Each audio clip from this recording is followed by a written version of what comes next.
자, 요한복음 7장 1절 제가 한번 보겠습니다. 그 후에 예수께서 갈릴리에 다니시고 유대에서 다니려 아니하심은 유대인들을 죽이려 함이라. 유대인들의 명절인 초막절이 가까운지라.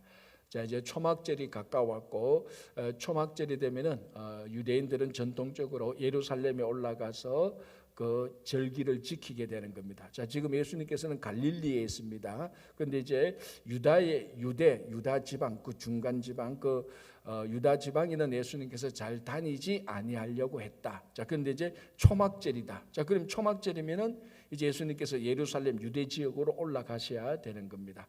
자, 이 초막절은 오늘날로 말하면은 추수감사절하고 가장 가까운 그런 명절이고 유대인의 3대 명절 중 가운데 하나죠. 3대 명절은 유월절, 초막절, 그리고 오순절.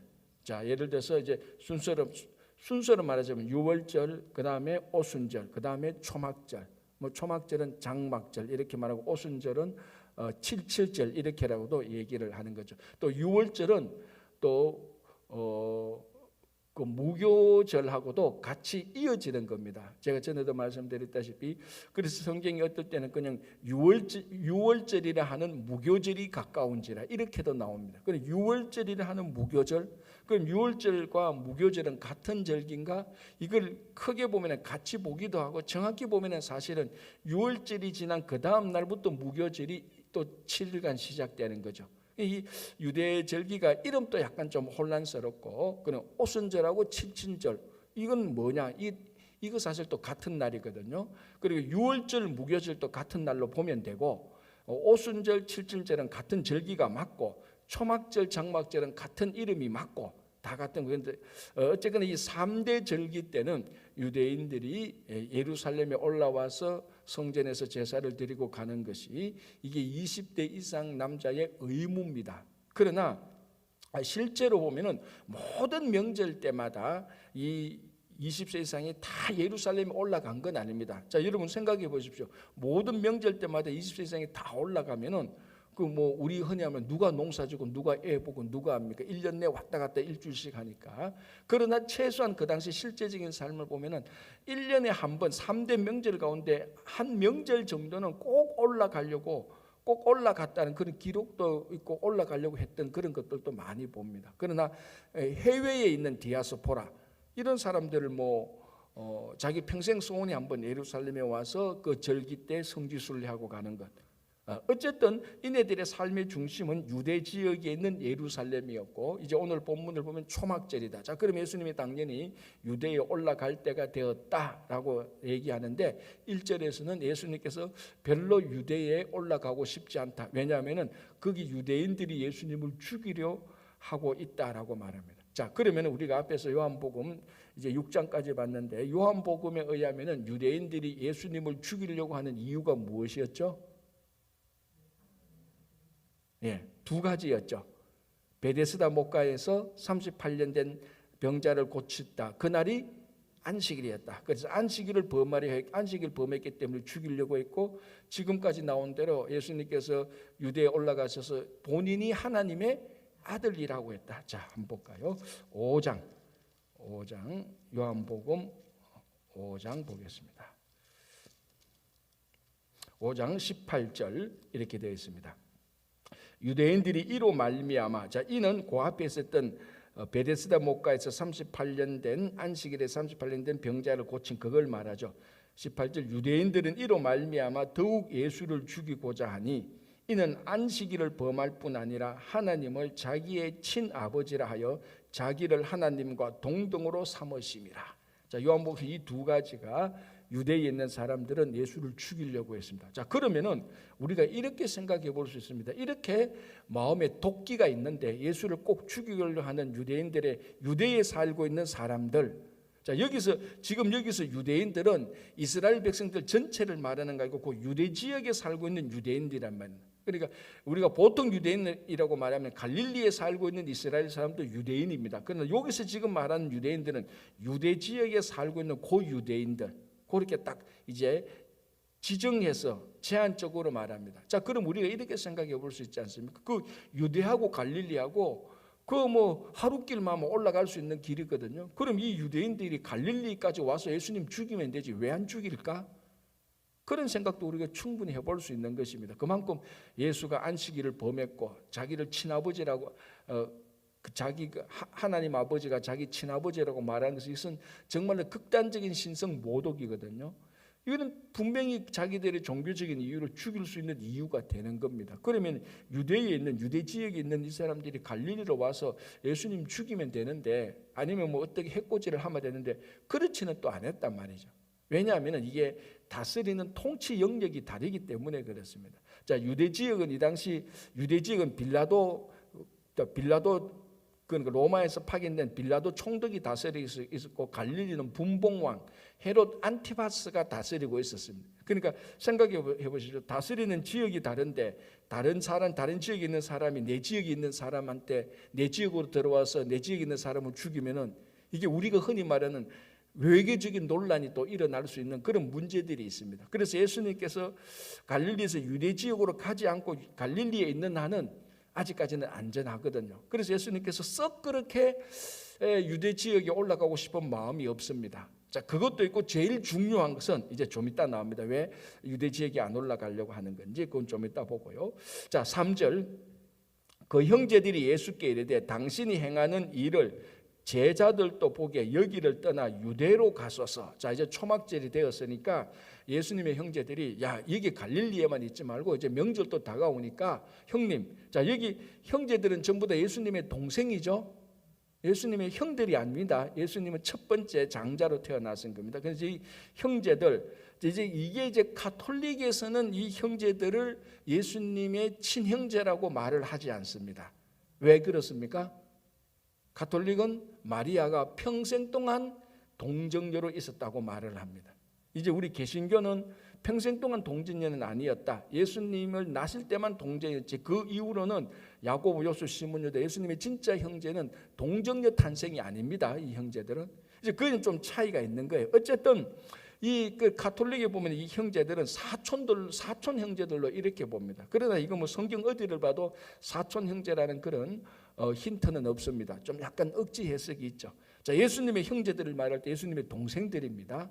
자, 이 사람들이 와서 자기 형님에게 말하기를 형님 여기 있지 말고 저기 유대로 가서 제자들도 보고 사람들도 많이 봐서 거기 가서 좀 넓은 지역에, 왜냐하면 갈릴리는 아주 촌이잖아요. 유대 지역에 가야 이제 우리말로 하면은 유대 지역에 가야 서울로 가는 겁니다. 그 예루살렘이 있으니까 예루살렘에 가서 거기서 기적도 좀 행하고 거기서 말씀도 좀 전하고 좀 세상 넓은 세상에 가서 지금 이 뭡니까? 제자들이 다 떠났잖아요. 어제 우리가 6절 그 6장에 보면은 제자들이 많이 떠났습니다. 그죠? 6장 66절 그때로부터 그의 제자 중에서 많은 사람이 떠나가고 다시 그와 함께 다니지 아니하더라. 예수께서 12제자에게 이르시되 너희도 가려느냐, 이제 이런 말씀이 나온 것처럼 많은 제자들이 예수님한테 떠나고 이제 예수님에 대한 뭔가 좀 부정적인 소문이 나니까 예수님의 그 동생들조차도 아유 우리 형님 저 뭐, 왜냐하면 이 동생들조차도 아직 예수님을 메시아로 믿지 않았거든요. 여기 보십시오. 6절 7절 5절 이는 그 형제들까지도 예수를 믿지 아니함이라. 그러니까 그 동생들조차도 예수님을 메시아로 그리스도라고 믿지 아니하고 자꾸 뭐 자기들이 볼 때는 자기 형님이 그리스도 형세를 자꾸 하니까 좀 비꼬는 겁니다. 지금 형님 지금 이제 초막절인데 내가 눈치를 보니까 안 올라갈 것 같은데 빨리 올라가서 그 넓은 세상에 가서 사람들한테 좀 자신을 들어보내십시오. 세상에 명예를 드러내고 하는 사람은 이런 총구석에 갇혀 있지 않습니다. 이런 말입니다. 자, 볼게요. 6절 예수께서 이르시되 그러니까 4절 스스로 나타나기를 구하면서 묻혀서 일하는 사람이 없나니 이 일을 행하려 하거든 자신을 세상에 나타내소서 하니. 동생들이 자기를 드러내고 하는 사람이 이런 총구석에 스스로 묻혀 있지 않습니다. 이 세상에 나가서 자신을 드러내십시오. 겉으로 보면 굉장히 형님을 위하는 것 같은데 그 속에는 조롱과 멸시가 있는 겁니다. 5절 이는 그 형제들까지도 예수를 믿지 아니함이라. 형제들조차도 예수를 안 믿고 형님을 지금 놀리는 겁니다. 자, 이게 참 어떻게 보면은 우리 요 구절을 보면은 별로 뭐 목숨이 위험할 정도의 핍박이나 박해나 조롱이나 멸시가 없습니다. 그런데 우리가 만약에 신앙생활하다가 이런 상황이 딱 닥치면 이 부분이 제일 가슴 아플 수가 있을 겁니다. 왜? 가장 친한 가족들한테 멸시와 조롱을 당하잖아요. 자, 우리가 세상에서 뭐 멸시당하고 무시당하고 오해당해도 집에 들어가면은 자기 가족들이 자기를 이해하고 세상이 당신을 몰라줍니다. 세상이 형님을 몰라줍니다. 형님은 진짜 진실합니다. 제가 그것을 진짜로 믿고 있습니다. 이러면 세상에서 박해받고 오해받고 멸시받아도 집에 들어오면 위로를 받잖아요. 그 힘으로 살잖아요. 뭐 직장에서 열심히 일하다가 막 회사에서 일하다가 이 사람한테 치이고 저 사람한테 치이는데 집에 와서 또 치이면은 갈 데가 없지 않습니까? 어디 갑니까? 이 사람이 한 군데밖에 없어요. 동네 호프집, 맥주집밖에 갈 데밖에 없다니까. 왜? 자기를 위로해 주는 사람이 없으니까. 그런데 지금 예수님께서 유대로 가도 죽이려고 하고 갈릴리에 있다가 집에 들어가도 이 동생들조차도 비꼬고 놀린단 말이에요. 이게 참 별거 아닌 것 같은데 가만히 생각하면 예수님이 굉장히 이 부분에 있어서 우리가 신앙생활하는 데 있어서 이 부분에서 굉장히 힘들고 어려운 부분입니다. 가족들이 위로하면은 그래도 그 위로함으로 살아가는데 때로는 신앙의 고난이나 박해라는 것이 이런 데까지도 오는 겁니다. 우리가 볼 때는 요즘은 좀 이제 그런 얘기가 없는데 우리 한 30년 전만 해도 부흥회 때 이런 이야기, 이런 간증들이 얼마나 많았습니까? 시댁에 갔는데 예수 믿는데 시댁에 갔는데 시댁이 불교고 시댁이 뭐 다른 종교고 실컷 구박받고 그래서 가정에서 핍박받는 그런 그 많은 사람들의 소원이 가정에서라도 자기 신앙생활하는 것 좀 이해받았으면 좋겠다. 그게 자기 평생의 기도 제목인 사람들이 수두룩했습니다. 요즘은 뭐 그거 가지고 목숨 걸고 기도하는 사람들이 그때보다 훨씬 더 줄어들었어요. 왜냐하면 요즘 가정에서 핍박하면 신앙생활 안 해버리니까 아예 사람들이. 옛날에는 핍박해도 가정에서 핍박해도 이 예수 믿는 거는 절대로 포기하지 않는 그런 믿음의 선진들이 있는데 요즘은 뭐 약간만 불편하고 약간만 손해보고 약간만 뭐 이해당하지 약간만 다른 사람이 이해해주지 않으면은 뭐 교인이 신앙생활이 포기하는 너무 뭐라 그럴까 신앙적으로 너무 가벼운 시대가 너무 많이 되었어요. 자, 예수님께서 그 동생들에게조차도 멸시를 받습니다. 초막절인데 올라가서 세상에 이름을 펼치십시오. 이 뭡니까 이 총구석에서 이제 그렇게 말하는 겁니다. 자, 6절 예수께서 이르시되 내 때는 아직 이르지 아니하였거니와 너희 때는 늘 준비되어 있느니라. 이 알쏭달쏭한 말을 합니다. 뭐 알 뜻도 하고 모를 뜻도 하고. 자, 그런데 그러면 예수님께서 초막절에 명절에 올라가겠다는 말입니까? 안 올라가겠다는 말입니까?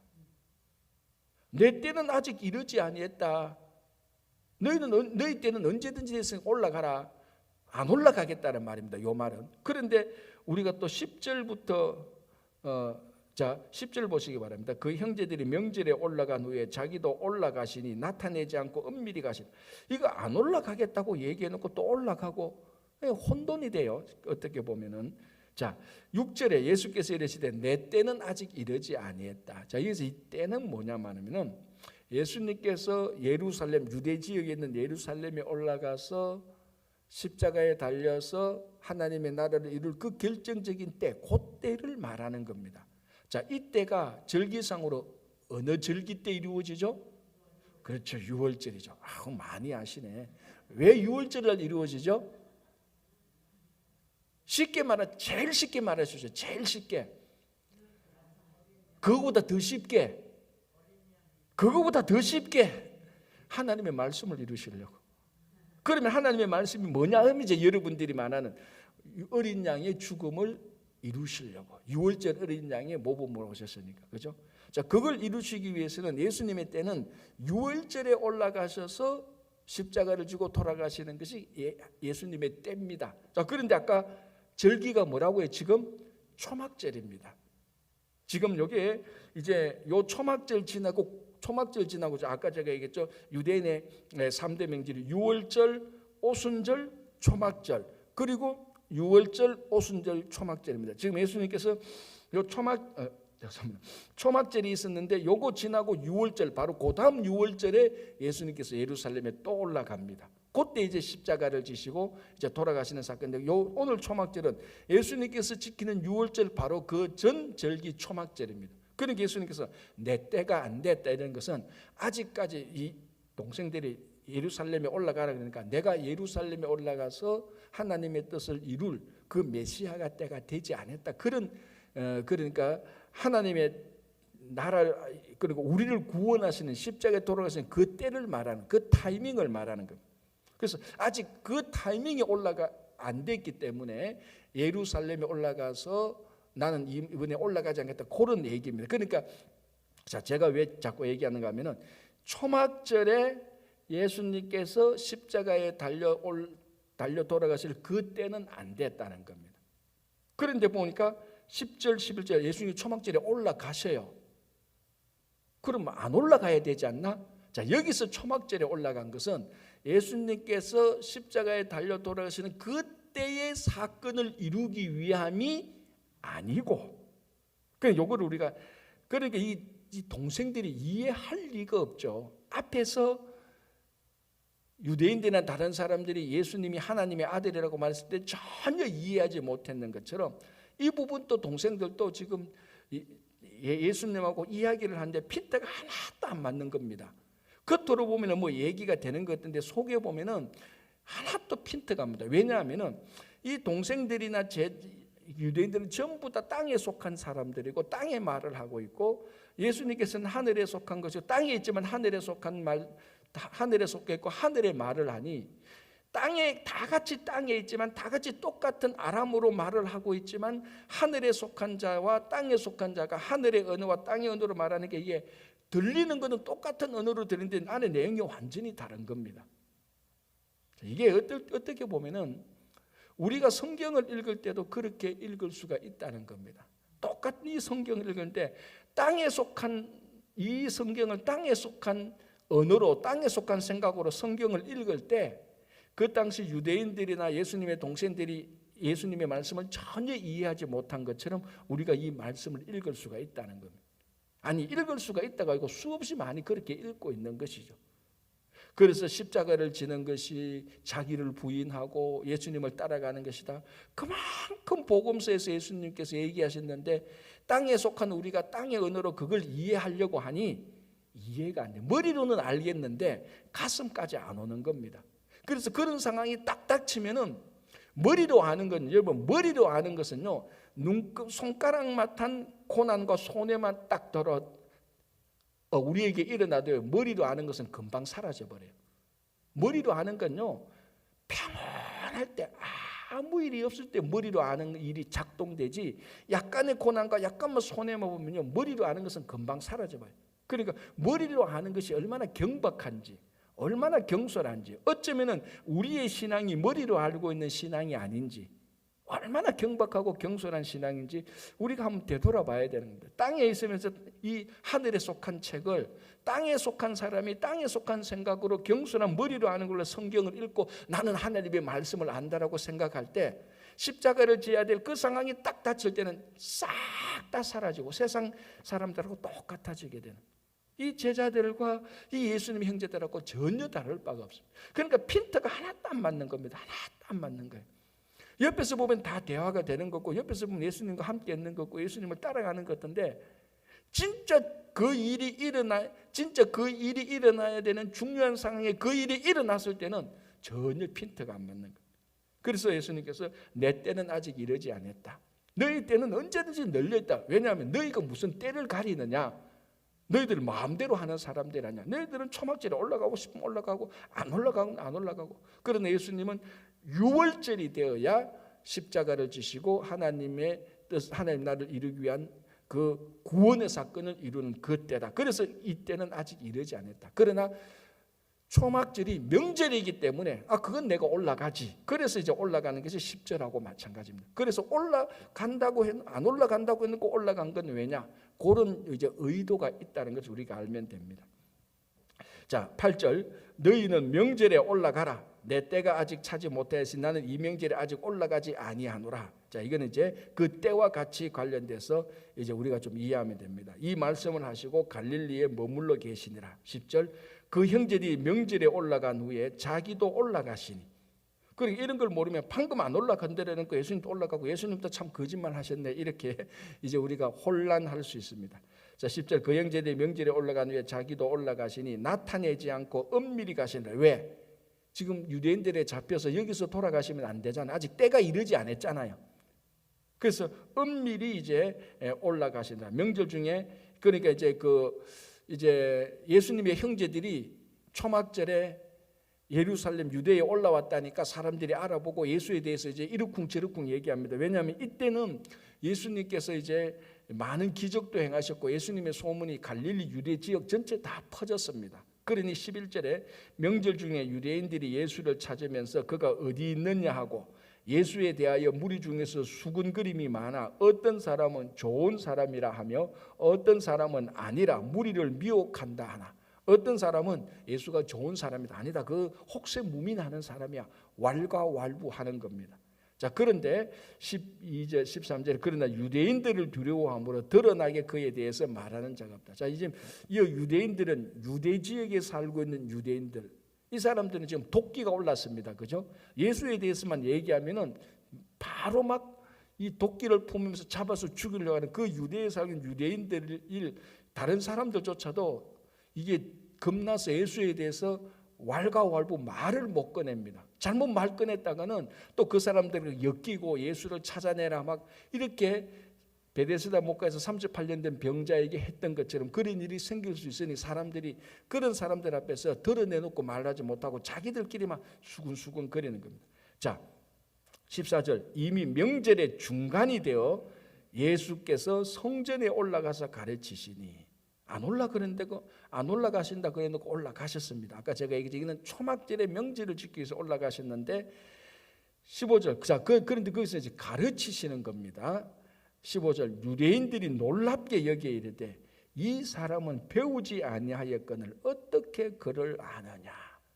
자, 이 사람들이 유대인들이 예수님에 대해서 신원조회를 다 했습니다. 이 사람이 자기가 뭐 하나님의 아들이라고 말하고 안식일날 병자도 고치고 하니까 저 갈릴리에 온 저 사람이 누구냐 해서 유대에 살고 있는 사람이 갈릴리에 있는 사람들 조사 다 신원조회 다 했겠죠. 그래 보니까 뭐 요셉의 아들이 있고 뭐 동생들이 있고 그리고 랍비 학교는 다니지 아니했고 뭐 배우지는 못했고 뭐 이런 이제 그걸 알고 있었죠. 그런데 보니까 지금 초막절에 오셔서 예수님께서 율법을 가르치는데 보니까 이게 상상 이상이 아니고 자기들이 들어보지 못한 하나님의 말씀을 전하거든. 그리고 이 사람은 안 배운 걸로 우리가 알고 있는데 어떻게 이런 말을 하느냐라고 말을 합니다. 자, 16절 예수님께서 대답하여 이르시되 내 교훈은 내 것이 아니요 나를 보내신 이의 것이니라. 이게 키포인트죠. 자, 지금까지 율법사들이나 바리새인들이나 서기관들이 성전에서 율법을 가르칠 때 전부 다 전통, 모세가 해준 그 율법만 가르치는 겁니다. 아무도 이 말씀이 진짜로 하나님의 말씀인 것처럼 살아있는 하나님의 말씀으로 가르치지 않고 굳이 말하면 자기 율법, 자기 전통, 자기 경험을 가르치는 겁니다. 그런데 예수님은 하나도 사람의 교훈, 심지어는 자기 것도 아니고 보내신 이의 말씀, 하나님의 말씀을 그대로 전거하고 하나님의 말씀 그 안에는 원뜻을 그대로 말하니 사람들이 지금까지는 전부 다 누구누구, 우리말로 하면 누구누구 학파, 누구누구 랍비 계열 이런 것만 계속 가르친다는 말이죠. 나는 이 랍비 계열이니까 우리 랍비는 이렇게 말했고 율법은 랍비에서 이렇게 해석해야 되고 이런 식으로만 했단 말이죠. 그런데 예수님은 사람의 교훈이 아니고 하나님의 말씀대로 그대로 전가하니 지금까지 사람들이 들어본 적도 없고 그 말씀에 또 뭐가 있습니까? 진짜 말씀에 권위와 권세가 있는 거죠. 왜? 하나님의 말씀을 그대로 전하니 진짜 그 하나님의 말씀은 살아있고 생명력이 있어서 그 말씀 속에 듣는 사람이 뭔가 모르게 지금까지 율법사들이나 그 율법 티칭, 라이선스 가지고 있는 사람들이 가르치는 거하고 완전히 달라요. 쉽게 말하면 지금까지 사람들이 가르친 율법은 사람의 율법을 가르쳤는데 예수님이 율법을 가르친 것은 하나님의 율법을 가르치는 겁니다. 그 사람들이 다 듣고 아니 글도 모르는 사람이 어떻게 저런 것을 가리키느냐라고 이렇게 깜짝 놀란. 왜? 그 말 속에 권위와 권세가 있고. 왜 권위와 권세가 있습니까? 하나님의 말씀을 그대로 전하니까 권위와 권세가 있는 겁니다. 자, 37절. 사람이 하나님의 뜻을 행하려 하면 이 교훈이 하나님께로부터 왔는지 내가 스스로 말함인지 알리라. 자, 진짜 중요한 말씀을 하죠. 그럼 지금까지 말씀을 들을 때에 이 말씀이 진짜로 하나님의 말씀인지 아닌지, 권위가 있는지 없는지, 이 말씀을 우리가 받아들여야 될지 거절해야 될지, 그 모든 것의 기준은 뭔가 하면은 내가 저 말씀을 듣고 행하려고 할 수 있는 의도가 있는지 없는지에 따라 달린 겁니다. 자, 보십시오. 다시 보십시오. 사람이 하나님의 뜻을 행하려 하면 이 교훈이 하나님께로부터 왔는지 내가 스스로 말함인지 알리라. 무슨 말인가 하면 한 사람이 하나님의 말씀을 전하는데 듣는 사람이 진짜 하나님의 말씀을 그대로 받아들이고 그 말씀을 믿고 그 말씀을 행하려고 하는 순수한 의도가 있다면 그 말씀 속에 있는 하나님의 뜻을 알아듣는다는 겁니다. 그 말씀을 듣고 행하려고 하는 의도가 없으니 내게 좋은 것만 받아들이고 내가 좀 불편하고 안 좋은 것은 연기시켜버리고, 그러니까 이거는 지금 말하는 자를 말하는 것이 아니고 이번에는 듣는 자를 말하고 있습니다. 자, 16절에서는 말하는 자를 말했습니다. 스피커를 말했죠. 그런데 17절에는 오디언스, 듣는 자를 말하고 있습니다. 자, 다시 한번 18절까지 같이 볼게요. 스스로 말하는 자가 자기 영광만 구하되 보내신 이의 영광을 구하는 자는 참되니 그 속에 불의가 없느니라. 자, 스스로 말하는 자, 하나님의 말씀을 전하지 않고 자기 스스로 말하는 자는 그 속에 하나님의 영광이 없다. 왜? 자기 인기만 있고 자기가 잘 가르치려고, 잘 가르쳐서 자기 명예를 얻고, 그리고 자기 지식을 전달하고, 그리고 나는 가르치는 자고 너희는 듣는 자고, 이 가르침을 통하여서 자기는 높은 자고 듣는 자는 낮게 보고, 이 모든 것은 하나님의 말씀을 그대로 가르치려고 하는, 전하려고 하는 사람이 아니고 인간의 가르침을 가르쳐서 이것도 나쁜 짓은 아니지만은, 그러나 하나님의 말씀을 가르치는 것과는 완전히 판이하게 되죠. 인간의 지식을 가르치고 자기의 지식을 전달하고 자기의 뜻을 세상에 알리고 자기 이름을 높이고 자기의 우월감을 자랑하고 자기의 지식을 존중받고, 이게 아니고 하나님의 영광을 위해서 하나님의 말을, 보내신 자의 말을 하는 것, 그거하고는 완전히 다른 겁니다. 그러니까 사람들이 지금까지는 자기 뜻을 드러내고 했던, 자기 전통과 율법을 드러내고 했던 그런 율법사들의 이야기만 들었습니다.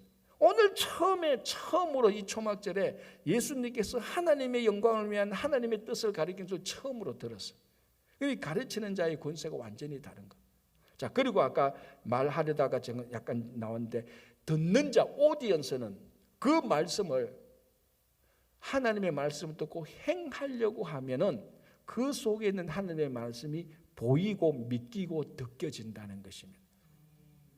아무리 여러분 모세가 바울이 증거해도요, 그 말씀을 듣고 행하려고 하는 의도가 없으면요 다 말짱도루묵입니다. 예수님께서 말씀하시는데 그 옆에 있던 바리새인들이 얼마나 예수님의 말씀을 많이 들었습니까? 그러나 그 말씀을 듣고 행하려고 하는 의도가 없었기 때문에 예수님의 말씀을, 하나님의 말씀을 그대로 전해도 그것을 다 배척해버린 것입니다. 그래서 오늘 여기서 16, 17, 18은 하나님의 말씀을 전하는 자와 그 전하는 자의 말씀을 듣는 자에 대해서 잘 말하고 있는 것입니다. 쉽게 말하면 전하는 자는 자기 것을 전해서 자기 영광을 구할 것이 아니고 하나님의 것을 그대로 전해서 하나님의 영광을 드러내야 되고, 듣는 자는 머리로 듣는 것이 아니고 저 말씀을 듣고 행하려고 하는 순수한 의도가 있어야 된다는 걸 말하고 있습니다. 자, 19절. 모세가 너희에게 율법을 주지 아니했느냐? 자, 모세가 이스라엘 백성들에게 율법을 주었습니다. 그러면 이스라엘 백성들이 율법을 지켜야 되죠. 자, 19절 모세가 너희에게 율법을 주지 아니하였느냐? 너희 중에 율법을 지키는 자가 없도다라고 말합니다. 아니 지금 사람들 율법 많이 지켰는데 모세가 너희에게 율법을 주는데 너희들은 모세가 준 율법을 지키지 않는구나 이렇게 말을 하는 거예요. 이건 무슨 말이냐? 자, 그 다음에 말입니다. 너희가 어찌하여 나를 죽이려 하느냐? 자, 이 유대인 사람들이 유대에 살고 있는 사람 예수님을 죽이려고 했죠.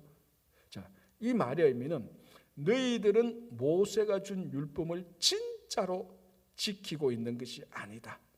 진짜로 지키고 있다면은 그 율법의 핵심을 말하고 율법의 성취자로 오신 율법의 완성자로 오신 예수님을 죽일 리가 없다는 겁니다. 자, 이것도 아까 얘기한 것처럼 땅에 속한 사람이 땅의 생각, 땅의 일을 생각하면 이런 말은 결코 알아들을 수가 없습니다. 자, 예수님께서 율법의 완성자로 모세보다 더 큰 사람, 그러니까 모세가 말했던 그 율법의 본질이 바로 이 예수님인데 이 예수님이 오셨는데도 율법을 지키는 자들이 예수님을 못 알아본다. 그래서 예수님은 그걸 반대로 말하죠. 너희들이 진짜로 율법의 참된 의미와 참된 그 율법을 주신 하나님의 그 의도대로 율법을 지켰다면은 이 율법의 완성자인 예수님을 죽일 수가 없다는 겁니다. 너희들이 진짜로 율법을 안 지키고 율법도 제대로 알지도 못하고 율법을 잘 지키지 못하고 율법을 전부 다 너희들이 경험이나 전통으로 개인으로 사유화해서 율법을 지키니 예수님 율법이 완성된 예수님이 와서 예수님을 죽이려고 했다는 겁니다. 자, 이제 그러면서 그 예를 드는 겁니다. 실제적인 예가 20절. 이걸 못 알아듣죠, 그 사람들이. 그죠? 그리고 뭐라고 말할까? 무리가 대답하되 당신은 귀신 들렸도다. 누가 당신을 죽이려 하나이까? 그 있는 유대인들이 죽이려고 했는데 뭐 이런 말을 하니까 귀신 들렸다고 말하는, 알아듣지 못하니까. 그러니까 이 사람들은 좀 약간 제가 과장해서 가면 자기가 모르면 귀신 들렸대. 좀 이상하면 참 이상하게 보는 것. 오히려 자기가 이해를 못하는데. 자, 21절. 예수께서 대답하여 이르시되 내가 한 가지 일을 행하며 너희가 다 이로 말미암아 이상히 여긴다. 이게 뭘 얘기하는가 하면 지금 여기가 유대 예루살렘이지 않습니까? 한 가지 일을 행했다. 베데스다 목가에서 38년 된 병자를 안식일에 고친 걸 말합니다. 그걸 행하며 너희가 이상하게 여기는다. 자, 22절에 모세가 너희에게 할례를 행했으면, 자, 갈로는 건너뛰고 볼게요. 모세가 너에게 할례를 행했으면 그러므로 너희가 안식일에도 사람에게 할례를 행하느니라. 자, 이게 뭐냐면 안식일에 일을 하면 됩니까? 안 하면 됩니까? 하면 안 됩니까? 안 되죠. 할례는 분명히 일입니다. 자, 그런데 율법에 할례는 태어난 지 며칠 만에 해야 됩니까? 8일 만에 해야 됩니다. 자, 그럼 무슨 문제가 발생할 수 있죠? 그렇죠. 안식일을 하고 할례할 일이 겹칠 때가 있습니다. 자, 할례하는 것은 분명히 행동, 일하는 건데 안식일 날에 이런 일을 하면 안 됩니다. 그런데 할례 율법에 의하면은 8일째 하래. 그런데 8일째가 안식일이야. 할례를 행해야 됩니까? 일을 하면 안 됩니까? 왜 해야 되죠? 그럼 안식일 날 일하면 안 된다 그랬는데. 이게 겹치는 거예요. 그래서 제가 저 앞에서 한번 얘기했던 적이 있습니다. 이렇게 겹칠 때는 생명 존중의 원칙에 의하여서 생명에 관련된 일을 더 우선적으로 하라고 했습니다. 그게 첫 번째 원칙이. 그리고 우리말로 하면 상위법이 있고 하위법이 있습니다. 그래서 안식일 날에는 할례를 행해야 됩니다. 이게 자칫하면은 어린아이 할례 잘못하면 이게 생명에 지장도 될 수가 있는 겁니다. 그래서 예수님께서 너희들은 안식일에도 할례를 행하지 않느냐? 모세가 그렇게 행했지 않느냐? 자, 그래서 보십시오. 22절에 보십시오. 모세가 너희에게 할례를 행했으니 그러므로 너희가 안식일에도 사람에게 할례를 행하느라. 너희들이 안식일에 할례 행하지 않느냐? 왜? 이게 생명에 관련된 것이고 모세가 또 그렇게 했지 않느냐? 자, 지금 예수님께서 뭘 말씀하시려고 자꾸 이렇게 뜸들이는 겁니까? 그래서 예수님께서도 안식일 날에 38년 된 병자를 고쳤지 않느냐? 이게 뭐 잘못됐느냐? 너희들이 진짜 율법을 아느냐? 너희들이 진짜 율법을 지키느냐? 너희들이 진짜로 율법을 알고 지켰다면 베데스다 목가에서 38년 된 병자를 고친 것이 안식일 날에 할례를 행했던 것보다 훨씬 더 율법의 진수를, 율법의 진짜 본질을 행했다고 가르쳐 주는 겁니다. 이런 말은 지금까지도 들어본 적이 없습니다. 여러분들 말고 2000년 전에 있었던 이 사람들.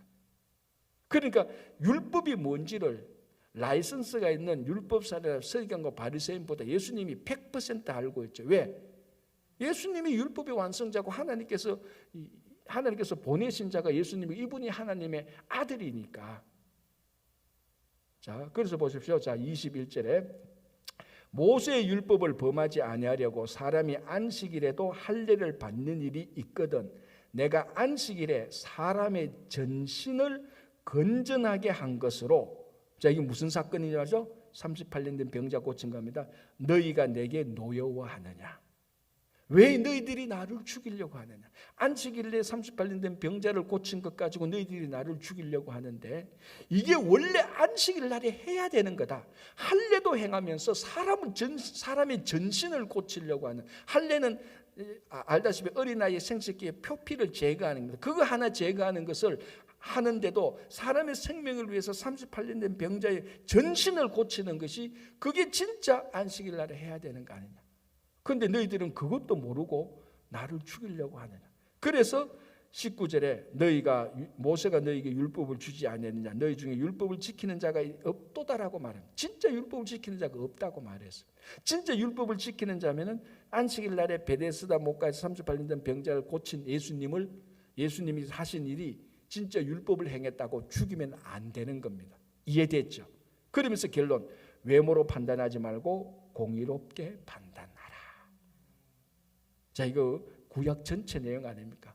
우리가 사무엘서 봤을 때 사무엘이 다윗의 기름 부으려고 할 때 그 형제들 외모를 보고 판단했고, 압살롬의 외모가 그만큼 뛰어났습니다. 사람들이 다 외모에 넘어갔습니다. 자, 여기서 외모는 지금 제가 사람의 외모라고 말했지만, 이 본문에서는 율법의 외모, 율법의 항목만 보지 말고 그 안에 있는, 항목 안에 있는 하나님의 공의로움을 봐라. 그것으로 율법을 판단해. 율법 조항에 매여가지고, 우리도 가끔 보면요, 사람들 보면요, 아니 상황과 전후를 보고 어떠한 계명을 판단해야 되는데 전후 상황은 싹 무시하고 무조건 이거.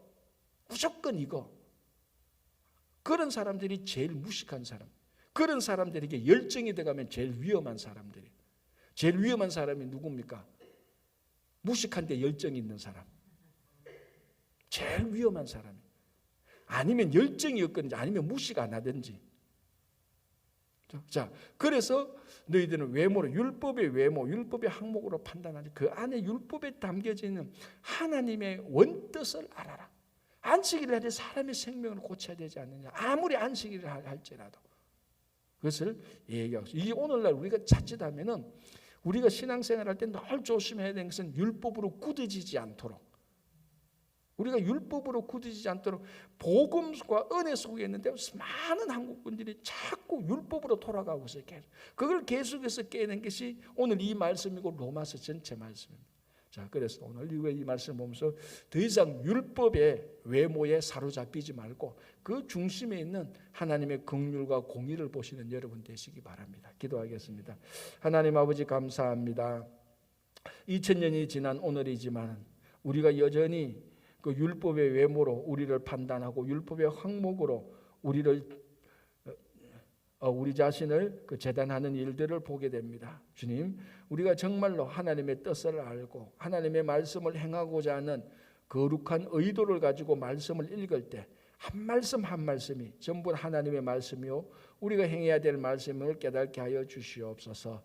주님, 오늘 또 우리에게 여러 가지 기도 제목들이 있습니다. 모든 기도 제목, 아무리 큰 기도 제목이든지 작은 기도 제목이든지 다 들어주시고, 우리가 이 창건 집사님 몸이 연약하신 분들 오늘 또 주님께서 치유해 주시고 회복해 하여 주시옵소서. 우리 자녀들 강건하게 지켜주시고 믿음을 주시고, 우리 어르신들 피곤치 않도록 오늘 하루도 하나님께 영광 돌리는 삶을 살게 하여 주시옵소서. 가정과 일터와 교회와 우리 미국과 한국과 특별히 우크라이나 사태가 속히 해결될 수 있도록 인도해 주시옵소서. 예수님 이름으로 기도합니다. 아멘.